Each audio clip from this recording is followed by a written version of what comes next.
अस्सलाम वालेकुम। आज का लेक्चर है एंग्लो सैक्सन पैगन लिटरेचर के बारे में। आज के लेक्चर में हमने डिस्कस करना है एंग्लो सैक्सन की पोइट्री, जिसमें जो सबसे अहम पोएम है हमारे पास बेवुल्फ है। बेवुल्फ भी है, इसके अलावा डूअर लेमेंट्स, हस्बैंड लेमेंट्स और भी बहुत ज़्यादा पोइट्री यहाँ पर मौजूद है, लिटरेचर मौजूद है। सो हमने एक एक करके हमने इस पर डिस्कशंस करनी है, इसके सिग्निफिकेंस देखने हैं और इसके फीचर्स को हमने डिस्कस करना है कि किस तरह से ये पोइट्री कंट्रीब्यूट करती है इंग्लिश लिटरेचर में। तो जब हम बात करते हैं बेवुल्फ की, तो सबसे पहले एक चीज़ हमारे जहन में आती है कि बेवुल्फ कौन था। तो बेवुल्फ एक पोएम का नाम था और उस पोएम को हम एपिक पोएम कहते हैं। So let discuss what is epic poem first. Epic poem actually एक लेंथी नैरेटिव को कहते हैं। लेंथी नैरेटिव पोएम को हम एपिक का नाम देते हैं। Epic poem is a long narrative poem, lengthy narrative poem, जिसमें हमारे पास टिपिकली हम प्रेजेंट करते हैं, उसमें we typically present heroic characters, जिसमें जो करेक्टर्स होते हैं वो भी हीरोइक करेक्टर्स होते हैं। और अगर हमारे पास करेक्टर हीरोइक्स है, हीरोइक करेक्टर्स का मतलब ये है कि सब्लाइम करेक्टर्स, आला, नॉर्मल कॉमन लोग नहीं, नॉर्मल पीपल नहीं, जिसमें हम या तो फिर सुपरनेचुरल्स लोगों की बात करते हैं, या फिर हम जैसे कि गॉड है, सैटन है, पैराडाइज लॉस्ट जो एक एपिक था हमारे पास, उसमें हमारे पास जो करेक्टर्स थे सैटन, एडम्स, गॉड, इस तरह से करेक्टर्स थे जो नॉर्मल ह्यूमंस में नहीं आते, कॉमन पीपल हम उसको नहीं कह सकते। इस तरह से बेवुल्फ में अगर हम देखते तो बेवुल्फ में मॉन्स्टर है हमारे पास, ग्रिंडल है, मैरी विल्फ है, इसके अलावा फायर ड्रैक है। बेवुल्फ के पास, बेवुल्फ की जो स्ट्रेंथ है, बेवुल्फ द वॉरियर, उसकी अपनी जो स्ट्रेंथ है वो beyond the human ability and human capability है। तो जो करेक्टर्स हैं हीरोइक करेक्टर्स हैं, सब्लाइम करेक्टर्स होते हैं। अब जब सब्लाइम करेक्टर्स आते हैं तो उनमें उनका जो थीम भी होता है वो भी सब्लाइम, द थीम भी क्या होता है, वो भी सब्लाइम थीम वो लोग प्रेजेंट करते हैं, और इसके अलावा जो स्टाइल होता है वो भी ग्रैंड स्टाइल में ये पोएम लिखी जाती है। ग्रैंड स्टाइल में ये पोएम होती है और इसमें हर एक चीज़ डिस्कस की होती है। इसमें बहुत ज़्यादा डिस्क्रिप्शन, हर एक चीज़ की आपको डिस्क्रिप्शंस मिलती हैं, विविड नैरेटिव्स मौजूद होती है। इसमें हर एक इवेंट जो होता है वो एवेलिएटेड स्टाइल में, every event is discussed in a very grand style and grand manner in epics poem. So epics poem normally history or culture of a specific society के बारे में बात करते। इसमें हमारे पास माइथोलॉजी के भी एलिमेंट्स पाए जाते हैं, and we can also get the element of the supernatural power or supernatural things. The elements of the supernatural things are also there in the epic poems. So this is all about the epic poem. So अब हम बात करते हैं कि Beowulf is also one of the greatest epic poem in the history of English literature. And वहाँ Anglo Saxon के बाद जब एंग्लो नॉर्मन आती है, so they tried their best to क्योंकि वहाँ पर in the Anglo Norman people follow the framework of the French, and in French literature they try to produce a kind of a epic poem like Beowulf, but they were unable, or they are failed to produce such kind of a great epic poem. So Beowulf का जो एक मकाम है, एक status है literature में, वो बहुत ही ज़्यादा है। तो बेवुल्फ जो होता है डिस्कस करते हैं बेवुल्फ को, लेकिन बेवुल्फ से पहले हमें ये जानना ज़रूरी है कि बेवुल्फ जो होता है वो the society of Anglo Saxon को it represent the society of Anglo Saxon. जो लोग होते हैं, जिस तरह से रहते हैं, किस तरह से सोच रखते हैं, किस तरह से वो लोग एक दूसरे के साथ रहते हैं, उनकी जो लॉयल्टी होती है, हमें during the course of Beowulf हमें पता चलेगा कि लोग जो थे वो लॉयल थे किसके साथ, किंग्स के साथ, एंड अपने वॉरियर्स उनके साथ लॉयल हुआ करते थे, और किस तरह से उनके जो लॉयल वॉरियर्स थे या किंग्स थे वो किस तरह से लोगों के लिए सब कुछ करते थे, उनके लिए सेक्रीफाइसेस करते थे, और उनकी खुशी के लिए वो हर एक स्टेप्स उठाते थे। तो ये सारी चीज़ें हमें वहाँ पर मिलेगी। और बेवुल्फ जो था, बेवुल्फ एक्चुअली ये हम इसको द हीरोइज्म पोएम भी कह सकते हैं, क्योंकि इसमें हर एक स्टेप जो था वो फील ऑफ हीरोइक था, और इसमें बेवुल्फ ने बहुत ज़्यादा चीज़ें की थी। तो अगर हम एंग्लो सैक्सन की बात करते हैं, एंग्लो सैक्सन लिटरेचर की बात करते हैं, और ख़ास करके ख़ास करके हम बेवुल्फ की बात करते हैं, so Anglo Saxon literature is almost holy words. पहले तो हमें जहन में रखनी चाहिए कि एंग्लो सैक्सन लिटरेचर जो था वो कम्प्लीटली वर्स था, मीन्स पोइट्री के फॉर्म में था। There was no other genre. Later on even some kind of steps were taken to produce a kind of a genre that comes in prose, but वो translation था जो बाद में king Alford वगैरह करते हैं। लेकिन प्री क्रिश्चियन सोसाइटी जो थी एंग्लो सैक्सन की, वो सिर्फ और सिर्फ फोकस चीज़ कौन सी चीज़ पर करते थे, पोइट्री पर, वर्स पर करते थे। So most of these you know most of these words is religious, and only either religious or even heroic or warrior culture था, तो heroic poetry वगैरह हुआ करती थी। इसमें इनका इसका जो थीम था वो रिलीजियस भी आता है, और हम इसको सेकुलर थीम भी कह सकते हैं। सो of this secular words, Beowulf is the most famous and it is the earliest and greatest epic in the Anglo Saxon. It is a poem of more than 3,000 lines. 3,000 lines से ज़्यादा ये poem लिखी गई है Beowulf की, in Old English language, and in which it celebrates the heroic deed of the warrior who gives his name to the poem. So Beowulf sailed from the Sweden। अब Beowulf की जो story होती है वो इस तरह से शुरू आती है कि बेवुल्फ कहाँ से आता है। बेवुल्फ हमारे पास स्वीडन से आता है, हमारे पास यहाँ पर शिफ्ट होता है। और स्वीडन से कहाँ जाता है? स्वीडन से come to rescue of the king Hrothgar. अब हरोदगर किंग होता है, और वहाँ पर उसने एक हॉल बनाया होता है, जहाँ पर वो लोग रात को मिलते थे, और रात को वो लोग फिर एंजॉय करते थे वहाँ पर। मैंने पहले लेक्चर में भी कहा था कि उनके पास ग्लीमैन या स्कूप जो थे, वो लोग सॉन्ग्स, ओरल ट्रेडिशन था, वर्स थे लेकिन ओरल ट्रेडिशन था, तो सॉन्ग्स गाते थे, लोग एंजॉय करते थे, एंटरटेन करते थे अपने आप को। जब वो पूरा दिन काम करते, लेबर करते, उसके बाद यहाँ पर आते, एक दूसरे के साथ बैठते और सिंगिंग को एंजॉय करते। लेकिन क्या हुआ कि हरोदगर का जो हॉल था उस पर अटैक किया। किसने अटैक किया? एक मॉन्स्टर ने। एक मॉन्स्टर वहाँ पर आया, और उस मॉन्स्टर का नाम क्या था? ग्रेंडल। ग्रेंडल ये नाम था उसका, ग्रेंडल का। वो वहाँ पर अटैक करता है, और ग्रेंडल अटैक करने के बाद जो मतलब he killed many of the people of the Hrothgar, and वो जो हाल होता है वो कम्प्लीटली खाली हो जाता है। एक सैडनेस हो रहा पर फिर लगातार ये ग्रेंडल आता है और लोगों को मारता है, जिसकी वजह से पूरा इलाका जो होता है वो उसमें एक खौफ सा फैल जाता है, स्प्रेड। सो ये न्यूज़ बेवुल्फ के पास पहुंचती है। सो बेवुल्फ क्या करता है कि वो अपने वॉरियर्स को, 15 वॉरियर्स थे उसके पास, तो 15 वॉरियर्स को वो इकट्ठा करता है और अपने आप को तैयार करता है। उसके बाद फिर ये निकल पड़ता है ताकि वो क्या कर सके कि हरोदगर और उसके जो लोग होते हैं उसको रेस्क्यू कर सके, उसको प्रोटेक्ट कर सके, उसको इस ग्रेंडल से, ये जो मॉन्स्टर था, इससे निजात दिला सके। So Hrothgar, let me tell you कि हरोदगर कौन था। Hrothgar actually the king of Denmark था, वहाँ पर रहता था। Denmark, the king of Denmark था, तो वहाँ पर रहता था।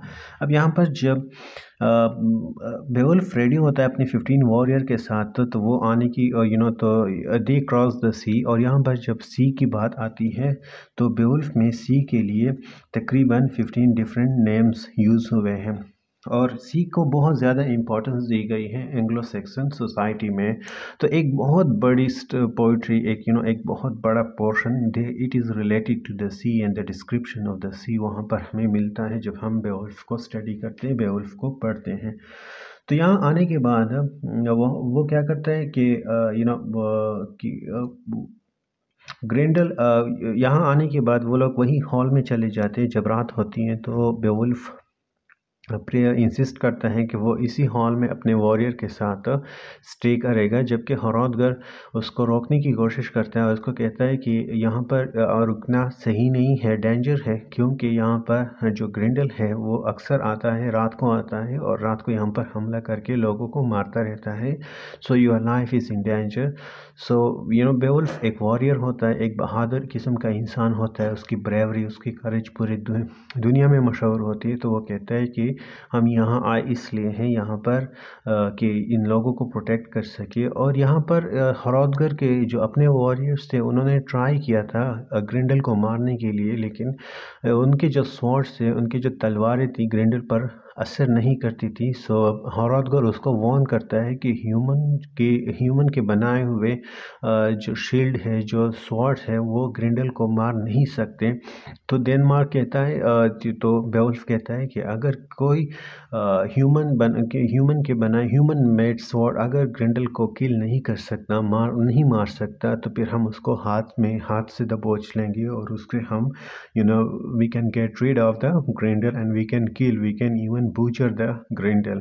तो रात को वहाँ पर आता है। अब यहाँ पर ग्रिंडल आता है दोबारा। वो ये इन लोगों को, वॉरियर्स को देखकर खुश होता है कि आज तो पीर से खाना यहाँ पर मिलेगा। तो वो एक वॉरियर पर हमला करता है और दूसरा हमला फिर बेवुल्फ पर बेवुल्फ पर करता है, लेकिन बेवुल्फ के एक शील्ड उसने पहनी होती है, तो उस पर हमला नहीं हो सकता। वो अपने आप को प्रोटेक्ट कर लेता है हमले से और अगले ही मोमेंट बेवुल्फ अपने पैरों पर खड़ा होता है और वहाँ पर एक फ़ाइट शुरू हो जाती है between the Grendel and the Beowulf and the warriors के दरमियान। बट आखिरकार एट द लास्ट कि ग्रिंडल का एक हाथ ये लोग काट देते हैं और ग्रिंडल की एक चीख निकल कर भागने लग जाता है एंड प्लंग इनटू द सी, समंदर में छलांग लगा देता है। उसके बाद फिर क्या होता है कि और वहाँ पर ग्रिंडल की मौत होती है। अब यहाँ पर उसका जो हाथ होता है एज ए हॉनर वो लोग हरोदगर को पेश करते हैं और लोग इन्जॉयमेंट करने शुरू, और लोग दोबारा से people start celebrating the feast and people start entertaining themselves and they try to sing and they try to dance on the songs. So लेकिन ग्रिंडल की जो मदर होती हैं, mother, she try to take the revenge, जिसको हम mere wife कहते हैं। So she try to take the revenge from the people. वो यहाँ पर आती हैं and he attack on the people once again. अब दोबारा से यहाँ पर जो सैडनेस है, जो परेशानी है, जो उदासी है, वो छा जाती है। लेकिन यहाँ पर भी जो वर्ड्स होते हैं बेवुल्फ है, वो कहता है कि एक वॉरियर की ज़िंदगी जो है वो इसलिए है कि वो अपने लोगों को प्रोटेक्ट कर सके, अपने लोगों की ज़िंदगी को प्रोटेक्ट कर सके। अगर हम अपने लोगों की ज़िंदगी को प्रोटेक्ट हम नहीं कर सकते तो फिर एक वॉरियर की ज़िंदगी जो है वो यूज़लेस है। इसलिए परेशानी की कोई बात नहीं। हम we would like to die for the people, not to live the life of the coward peoples. तो वो लोग क्या करते हैं कि दे गो एंड अब बेवुल्फ जो था वो एक ज़बरदस्त स्विमर भी था। अब बेवुल्फ समंदर में छलांग लगा देता है और वहाँ पर जहाँ पर मैरी वुल्फ रहती है वहाँ पर चला जाता है। जब मैरी वुल्फ देखते हैं तो उन दोनों के दरमियान एक ज़बरदस्त फाइट होती है और बेवुल्फ के हाथ एक गोल्डन स्वॉर्ड लगता है और इसी गोल्डन जो बहुत ही ज़्यादा हैवी होता है, लेकिन बेवुल्फ उसको उठा लेता है और इसी गोल्डन स्वॉर्ड से वो मैरी वुल्फ को ख़त्म कर देता है।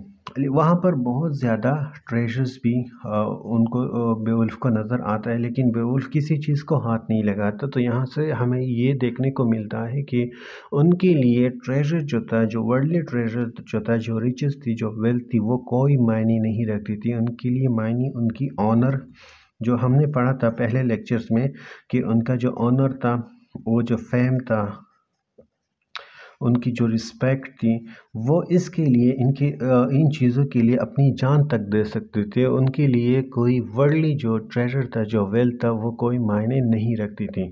इसलिए बेवुल्फ उनमें से किसी चीज़ को हाथ नहीं लगाता और वापस आता है, क्योंकि उसकी ज़िंदगी का मकसद क्या था? हीरोइक था कि वो एज ए हीरो उसने अपनी ज़िंदगी गुजारनी थी। उसने अपनी रेपुटेशन, अपनी ऑनर, अपनी ग्लोरी को बरकरार रखना था। उसके लिए जो अपनी ग्लोरी थी, वो दुनिया की सबसे बड़ी दौलत थी। उसके लिए जो लोगों की जो ज़िंदगी थी, वो सबसे बड़ी दौलत थी। इसलिए उसने किसी चीज़ को हाथ नहीं लगाया।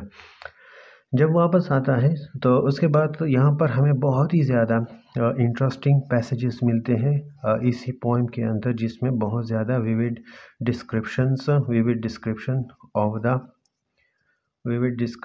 ऑफ द लैंडस्केप की बहुत ज़्यादा खूबसूरत डिस्क्रिप्शंस मिलती हैं। इसके अलावा और भी बहुत सुपरनेचुरल एंड नेचर, क्योंकि हमने पढ़ा था कि एंग्लो सैक्सन के जो पीपल थे वो नेचर से कनेक्टेड थे। अब यहाँ पर 50 साल गुजर जाते हैं। बेवुल्फ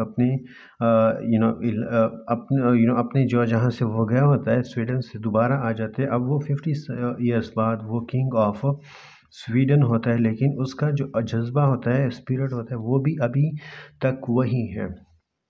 अब क्या होता है कि यहाँ पर एक फायर ड्रैग था, एक अगेन फायर ड्रैग था, जो फायर को ब्लीच करता था, अपने मुंह से निकालता था। वो प्रोवोक हो जाता है और वो लोगों पर अटैक कर लेता है। And he killed many of the peoples there in the वहाँ पर जहाँ पर बेवुल्फ की डायनेस्टी होती है, जहाँ पर उसकी बादशाहत होती है, उसकी एरिया में उसकी इलाके में, बेवुल्फ के इलाके में वो लोगों को मारता है। अब दोबारा से बेवुल्फ अपने स्वॉर्ड को तैयार करता है और निकलता है, कि इसलिए ताकि वो अपने लोगों को प्रोटेक्ट कर सके। और उसके साथ एक और यंग जो लीडर था, जो यंग वॉरियर था, विकलिफ, भी उसके साथ चलता है माउंटेन्स की तरफ। अब वहाँ पर फाइट होती है और फाइट में वो he killed the fire drag, वो मार देता है फायर ड्रैग को, तो वो ख़त्म कर देता है। लेकिन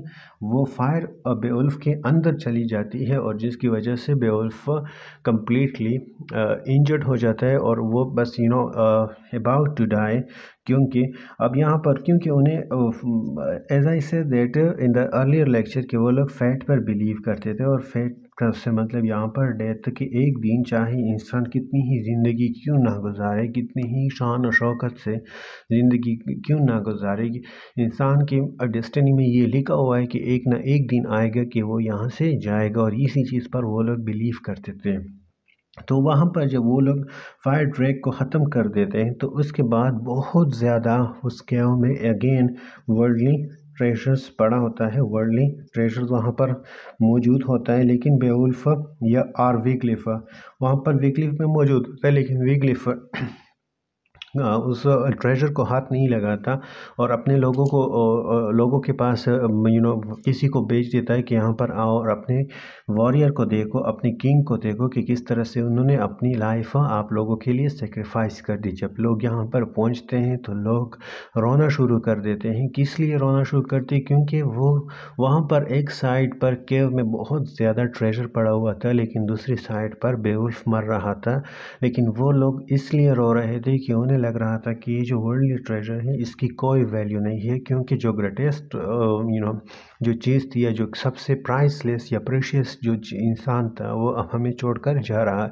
तो इससे हमें ये मिलता है कि यहाँ पर जो लोग थे, वो किंग के साथ, वॉरियर के साथ लॉयल थे, और हीरोइक सोसाइटी थी, वो ब्रेवरी थे, वो फ्रीडम को पसंद करने वाले लोग थे। वो स्लेव्स की ज़िंदगी नहीं गुजार सकते थे। वो फेम के लिए लड़ते थे, डिग्निटी के लिए लड़ते थे, ग्लोरी के लिए। उनके लिए जो दुनिया की जो खजाने थे, वो कोई मायने नहीं रखती थी। तो अगर हम इस पोएम को देख लेते, तो इस पोएम में हमें बहुत सारी चीज़ें देखने को मिलती हैं। The poem has some notable passage describe the wild northern landscape as well, as I said. The most famous being the description of the lake, the dwelling places of the Grendel mother, the most remarkable quality of the poem. However, is it hunting melancholy? क्योंकि ये जो poem था, ये tone and atmosphere में बहुत ही ज़्यादा sad था और थ्रू आउट द पोएम हमें सैडनेस और इस तरह से कोई प्लेजर वगैरह, क्योंकि इसका जो सब्जेक्ट मैटर था वो बहुत ही ज़्यादा स्ट्रीक था, बहुत ही ज़्यादा स्ट्रीक एंड ग्लूमी था। इसमें इम्पॉर्टेंट चीज़ जो है यहाँ पर, अगर हम औरतों के हवाले से देख लेते हैं कि औरतों के हवाले से बेवुल्फ में कौन सी चीज़ थे, तो औरतों को जिस तरह से पोर्ट्रे किया गया उसको एंग्लो सेक्शन में बहुत ख़ास रोल, जैसे कि हम कह सकते हैं कि peace, weavers and barrier of the, या दूसरा हम लिख सकते हैं कि barrier of the wisdom, barrier of the wisdom. औरतों को ये कहा गया था कि वो लोग क्या है, बैरियर ऑफ द विजडम, कि वो विजडम। और जिस तरह से बेवुल्फ में यहाँ पर डिस्क्राइब किया था कि वुमेन्स जो थे is the protectors of their family and homes and they are giving the respect for their strength. औरतों को रिस्पेक्ट दी जाती थी उनकी स्ट्रेंथ के हवाले से, उनकी रिजिलियंस, वो जिस तरह से रिजिलियंस शो करते थे, रिजिलियंस के हवाले से भी उन्हें बहुत ज़्यादा इज़्ज़त दी जाती थी और उनकी इंटेलिजेंस की कदर की जाती थी। वहाँ पर उस सोसाइटी में इंटेलिजेंस की भी कदर की जाती थी। और जिस तरह से फॉर एग्ज़ाम्पल वहाँ पर जो हरोदगज की जो वाइफ थी, जिसका नाम था वीथ क्वीन, नाम था उसका, इस तरह से कुछ नेम आ रहा था, विल त्यो, कुछ इस तरह से नेम था, क्वीन विल। और जिस तरह से उसको प्रेजेंट किया या डिपिक्ट किया गया, उसको बहुत ही ज़्यादा वाइस तरीके से, कि वो बहुत ही ज़्यादा वाइस थी, बहुत ही ज़्यादा एक पावरफुल फिगर थी, और उसमें बहुत ही ज़्यादा मैनर थे कि जब वहाँ पर बेवुल्फ पहुँचता है और किस तरह से वो उसको अपने हाथों से खाना पेश करती है, ऑफ़र करती है एक्सेट्रा। तो एक डिस्क्रिप्शन जो मिलता है वुमेन को एज अ लीडर्स, वो लोग तस्वर करते थे कि उनके पास विजडम एंड उनके पास नॉलेज, वाइस और अक्लमंदी सब कुछ वहाँ पर औरतों के पास। नॉर्मली जो इंग्लिश लिटरेचर में अगर हम देखते हैं तो विक्टोरियन एज के बाद भी हमें till the Victorian age or later on even in the modernism, और आजकल भी ये देखने को मिलता है कि औरतों को यही समझा जाता है कि they are not as intelligent as male के हवाले से एज मेल। औरतों को इस तरह से नहीं समझा जाता कि वो लोग, उनके पास इंटेलिजेंस होती है, उनके पास अकल होती है and they can take the decision. सब यहाँ पर अगर हम एंग्लो सेक्सन की सोसाइटी, जिसको पैगन सोसाइटी कहा जाता था, जिनका जो ट्रेडिशन था वो ओरल ट्रेडिशन था, जिनकी जो लिटरेचर थी वो ओरल ट्रेडिशन में थी, जिसकी इतने ज़्यादा एजुकेशन वगैरह नहीं थी, लेकिन यहाँ पर ये जितने भी फीचर्स हमने डिस्कस किए, it represent a very civilise society, unlike the view of the Romans about the Anglo-Saxon। तो ये सब कुछ जो था बेवुल्फ के बारे में था, और Beowulf is one of the most important and epic poem of the Anglo-Saxon literature and specifically the pagan literature। Thank you so much for today's lecture.